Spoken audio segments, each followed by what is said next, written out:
இந்த ட்ரம்ப் தலைமையிலான இந்த அமெரிக்காவுடைய இந்த அரசாங்கம் அப்படிங்கிறது தவறான பாதையில் போய் கொண்டிருக்கு.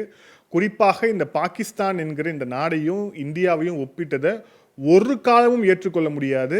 இதை பார்ப்பவர்கள் மட்டும் கிடையாது, விஷயம் தெரிந்தவர்களும் இதை ஏற்றுக்கொள்ள மாட்டார்கள். இதை ஆனாலும் இதை வெளிப்படையாக ட்ரம்ப் அறிவிக்கிறார்னா இது மிக நிச்சயமாக உள்நோக்கம் இருக்குது. இதனால தான் பிரதமர் மோடி அவர்கள் அமெரிக்காவுக்கு செல்ல மறுத்தார் அப்படிங்கிற அந்த ஒரு விஷயத்தையும் இப்போ தெரிஞ்சுக்கணும். ஸோ இதுக்கப்புறம் அமெரிக்காவை ஒட்டி இருக்கக்கூடிய நம்மளுடைய அந்த பார்வை அப்படிங்கிறது, குறிப்பாக நம்மளுடைய அரசு பார்வை அப்படிங்கிறது மாறுவதற்கான வாய்ப்பும் இதில் ஏற்பட்டிருக்கு. குறிப்பாக அமெரிக்காவை நாம் ஒன்றும் டிபெண்ட் பண்ணி கிடையாது. இந்த ட்ரேடு வாரு ட்ரேட் டீல்னு சொல்லிட்டா இனிமேல் நம்மளை ஏமாற்ற முடியாது. ஜெய்சங்கர் அதுக்கு மிக தெளிவாக சொல்லிவிட்டார்.